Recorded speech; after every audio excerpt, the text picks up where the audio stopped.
Friends, prepositions of movement क्या होती है? मूवमेंट और डायरेक्शन के लिए किस तरह की प्रेपोजिशंस हम इंग्लिश में यूज करें? अक्सर लोग मुझसे ये सवाल करते हैं क्योंकि मैंने लोगों को देखा है कि वो प्रेपोजिशन ऑफ मूवमेंट और डायरेक्शन का सही यूज नहीं कर पाते हैं। तो दोस्तों, आज का ये वीडियो इसी चीज के बारे में है कि हम प्रेपोजिशंस ऑफ मूवमेंट और डायरेक्शन को किस तरह से इंग्लिश में यूज करें। इससे पहले भी मैं दो प्रेपोजिशन की वीडियोस बना चुका हूं। एक में मैंने आपको सिखाया था प्रेपोजिशन ऑफ प्लेस कैसे यूज करें, और दूसरी वीडियो में मैंने आपको सिखाया था प्रेपोजिशन ऑफ टाइम कैसे यूज करें। मतलब टाइम के लिए और प्लेस के लिए हम किस किस तरह की प्रेपोजिशन यूज कर सकते हैं, मैं अपनी दो वीडियोस में आपको ऑलरेडी पढ़ा चुका हूं। तो आप उन वीडियोस को देख लेना एक बार, आपको प्रेपोजिशन बहुत ही अच्छे से शॉर्ट में समझ में आ जाएगी। तो दोस्तों, चलिए शुरू करते हैं आज का ये वीडियो। हाय गाइस, मेरा नाम है रवि और स्वागत है आपका बोलो इंग्लिश की इस क्लास में। चलिए शुरू करते हैं एक एक करके प्रेपोजिशन को समझना। सबसे पहली प्रेपोजिशन है हमारी टू। तो इसके आगे लिखा हुआ है डेस्टिनेशन और डायरेक्शन। जी हाँ दोस्तों, डेस्टिनेशन मतलब एक लक्ष्य और डायरेक्शन मतलब किसी दिशा की ओर। तो दोस्तों, जब भी हम आना जाना करते हैं one place to another place, इस तरह के सेंटेंस में हम यूज करते हैं टू का। जी हाँ दोस्तों, फॉर एग्जाम्पल यहाँ पर एक सेंटेंस लिखा हुआ है I am going to school, मैं स्कूल जा रहा हूं। तो इसमें मूवमेंट हो रहा है one place to another place. ठीक है दोस्तों, एक एग्जांपल से और समझ लेते हैं। She is coming to me मतलब वो मेरे यहां आ रही है या मेरे पास आ रही है। तो इसमें भी आपने देखा है कि she is coming to me मतलब टू लगा हुआ है क्योंकि यहां पर मूवमेंट हो रहा है वन प्लेस टू अनदर। अब दोस्तों बात करते हैं हमारी नेक्स्ट प्रेपोजिशन की, टू वर्ड्स। जी हाँ दोस्तों, towards in the direction of someone और समथिंग, किसी की और किसी की तरफ, ये दिशा बताने के लिए हम यूज करते हैं टू वर्ड्स का। आपने अक्सर सुना होगा लोग एक कॉमन सा सेंटेंस बोलते हैं, यार मैं तेरे पास आ रहा था, मैं तेरी तरफ आ रहा था, मैं तेरे घर की ओर आ रहा था, मैं बाजार की तरफ जा रहा था। तो इस तरह के सेंटेंसेस में आप टू वर्ड्स का यूज कर सकते हो। यहां पर एक एग्जांपल है, she is coming towards me, वो मेरी ओर आ रही थी। जी हाँ दोस्तों, कितना सिंपल सा सेंटेंस है। I am going towards market, मैं बाजार की ओर जा रहा हूं। तो दोस्तों देखिए कितना सिंपल है इसको यूज करना। तो किसी की तरफ या किसी की ओर के लिए आप टूवर्ड्स प्रेपोजिशन का यूज कर सकते हो। अगली हमारी प्रेपोजिशन है through, one side to another but in something. जब दोस्तों किसी चीज के अंदर से मोशन होता है, मतलब किसी चीज के अंदर से होकर कोई बात होती है, तो हम यूज करते हैं थ्रू का। जैसे कि आपने देखा होगा टनल्स होती है, गुफा, गुफा के अंदर से रेल जाती है।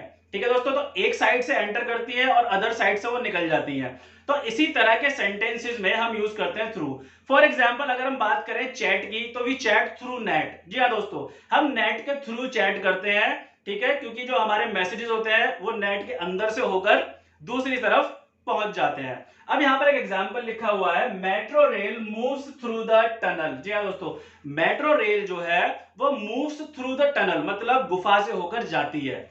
Very simple. अगला दोस्तों हमारी प्रेपोजिशन है into, movement that enters a space motion. दोस्तों जब भी मोशन मतलब गति बाहर से अंदर की तरफ होती है, तो इस तरह के सेंटेंस में हम इनटू का यूज करते हैं। और इनटू का यूज ऑलवेज वर्ब के बाद होता है। जी हाँ दोस्तों, इसके आगे आपको वर्ब लगानी पड़ेगी या वर्ब के बाद हमेशा इनटू का यूज होता है। तो जैसे कि मैंने बताया मोशन, जी हाँ दोस्तों, जब मोशन बाहर से अंदर की तरफ होता है, फॉर एग्जाम्पल एक बच्चा, ठीक है, वेल के पास खेल रहा है मतलब कुएं के पास खेल रहा है, अचानक उसका पैर स्लिप हुआ और वो कुएं में गिर गया। तो जब वो कुएं में गिरेगा तो there will be a motion. जी हाँ दोस्तों, उसमें मोशन होगा क्योंकि वो बाहर से अंदर की तरफ गिरेगा, स्लो मोशन में नहीं गिरेगा, वो फास्ट मोशन में गिरेगा। तो इस तरह के मोशन को बताने के लिए मतलब बाहर से अंदर की तरफ गति को बताने के लिए हम यूज करते हैं इनटू का।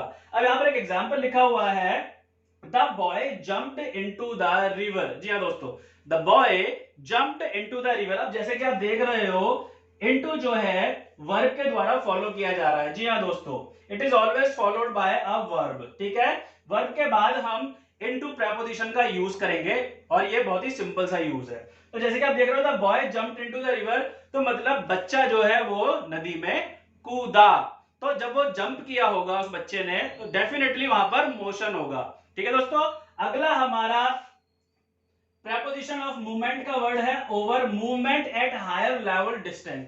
दोस्तों जब भी बात आती है हायर लेवल, जी हाँ दोस्तों ऊपर, और ऊपर के लिए हम यूज करते हैं डिस्टेंस। जी हाँ दोस्तों, बीच का डिस्टेंस, तो बीच के डिस्टेंस को बताने के लिए हम यूज करते हैं ओवर का। जी हाँ दोस्तों, मान लीजिए कि एक पेड़ है, ठीक है, पेड़ के ऊपर कुछ पक्षी उड़ रहे हैं।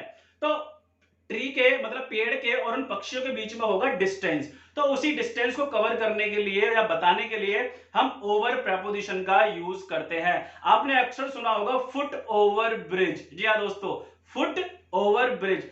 आपने रोड्स पर बहुत सारे ऐसे ब्रिज देखे होंगे जिस पर लोग वॉकिंग करते हैं, बाय वॉकिंग वो रोड को क्रॉस करते हैं, इसलिए उन्हें फुट ओवर ब्रिज बोला जाता है, क्योंकि उनका रोड से और ऊपर का डिस्टेंस होता है बीच में। ठीक है दोस्तों, तो जैसे कि यहां पर एग्जांपल लिखा हुआ है, birds are flying over the mountain, मतलब पहाड़ के ऊपर पक्षी उड़ रहे हैं। It means there is a distance between birds and the mountain. तो दोस्तों कितना सिंपल है ओवर को यूज करना। चलिए अगली प्रेपोजिशन की बात करते हैं। दोस्तों नेक्स्ट प्रेपोजिशन है हमारी अक्रॉस। जी हाँ दोस्तों, across, one side of something to the other.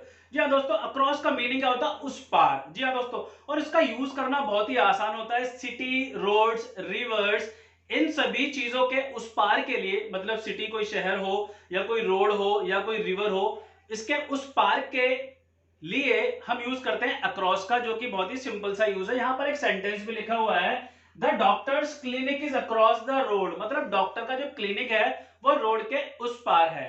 तो अक्रॉस का मीनिंग बहुत ही सिंपल सा होता है, उस पार या उस ओर। ठीक है दोस्तों, जब भी हम कोई चीज क्रॉस करके दूसरी साइड जाते हैं, one side to other side, तो आपको सिंपल सा अक्रॉस यूज करना है। अगली हमारी प्रेपोजिशन है along, movement in something in a line. जी हाँ दोस्तों, movement in something in a line मतलब साथ में, साथ में चलकर, एक लाइन में चलकर जो मूवमेंट होता है, हम उसको बताने के लिए अलोंग का यूज करते हैं। देखिए अक्सर आपने बोला होगा, यार मैं पार्क के सहारे सहारे अपने घर गया, मतलब पार्क के साथ साथ चले और आप घर पहुंच गए। जैसे कि यहां पर एक सेंटेंस मैंने एग्जांपल में लिखा हुआ है, I walked along the park to reach home, मतलब घर पहुंचने के लिए मैं पार्क के साथ साथ चला। तो दोस्तों साथ में बताने के लिए आप अलोंग का यूज कर सकते हैं जब मूवमेंट होगा इन अ लाइन, मतलब स्ट्रेट लाइन में जब मूवमेंट होगा। दोस्तों अगली हमारी प्रेपोजिशन है from, to show the place where someone something starts. जी हाँ दोस्तों, जहां से कोई काम करना शुरू होता है उस प्लेस के बारे में बताने के लिए हम फ्रॉम का यूज करते हैं। ठीक है दोस्तों, जैसे कि यहां पर क्लियरली लिखा हुआ है, टू शो द प्लेस, मतलब उस प्लेस के बारे में बताना है, वेयर समवन समथिंग स्टार्ट्स, मतलब समवन या फिर समथिंग स्टार्ट शुरू होती है, मतलब जिस जगह से कुछ शुरू होता है उस जगह को बताने के लिए हम फ्रॉम का यूज करते हैं। यहां पर एक एग्जांपल लिखा हुआ है, दे हैव कम फ्रॉम लंदन, मतलब वो लंदन से आए हैं। तो देखिए लंदन से उन्होंने चलना शुरू किया और फिर उसके बाद वो यहां तक पहुंचे हैं। तो London is the place from where they have come. अगली हमारी प्रपोजिशन है अराउंड, मूवमेंट इन सर्कल्स। जी हाँ दोस्तों, चारों ओर इसका मीनिंग होता है। ठीक है, फॉर एग्जाम्पल यहां पर लिखा हुआ बहुत ही सिंपल सा example, the earth moves around the sun. जी हाँ दोस्तों, पृथ्वी सूरज के चारों ओर घूमती है। तो इसी तरह का मूवमेंट, मतलब जब भी मूवमेंट एक सर्कल में होगा उसको बताने के लिए आपको अराउंड यूज कर लेना है। ठीक है दोस्तों, ऐसे बहुत सारे सेंटेंस है, मैं एक एग्जांपल और दे सकता हूं कि भाई I am hanging around the park. Hanging around होता है पार्क के चारों ओर चक्कर लगाना, तो I am hanging around the park. तो देखिए मूवमेंट हो गया ना सर्कल में चारों ओर। अगली हमारी प्रपोजिशन है अपॉन, मूवमेंट ऑन सरफेस। जी दोस्तों, किसी चीज के ऊपर मोशन होना।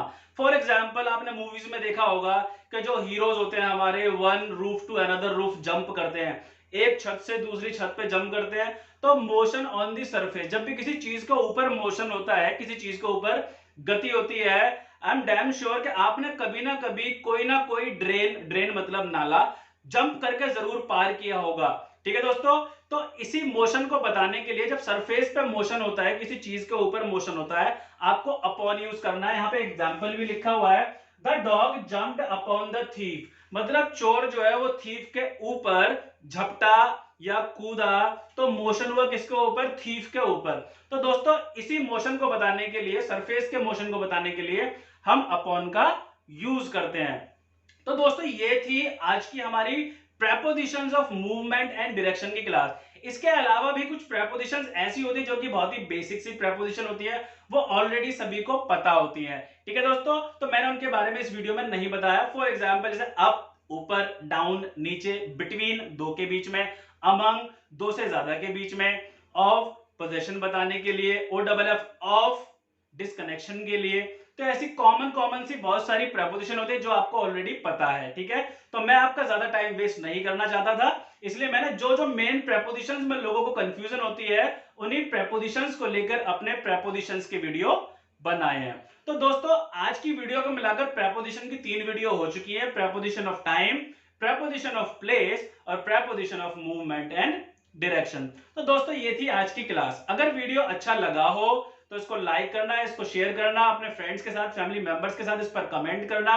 और दोस्तों अगर इस चैनल पर पहली बार आए हैं, इस वीडियो पर पहली बार आए हैं, तो चैनल को सब्सक्राइब कर लेना, क्योंकि दोस्तों मैं इंग्लिश सिखाने वाला हूं विदाउट ट्रांसलेशन। जी हाँ दोस्तों, हिंदी से इंग्लिश मैं बिल्कुल नहीं सिखाता हूं, मैं डायरेक्ट इंग्लिश टू इंग्लिश बात करता हूं, इंग्लिश टू इंग्लिश बोलना ही सिखाता हूं, क्योंकि सेंटेंस बनाने से, हिंदी की इंग्लिश ट्रांसलेशन करने से इंग्लिश बोलनी नहीं आती है। So friends, nice meeting you, take care of yourself, see you in the next video, till then have a nice day.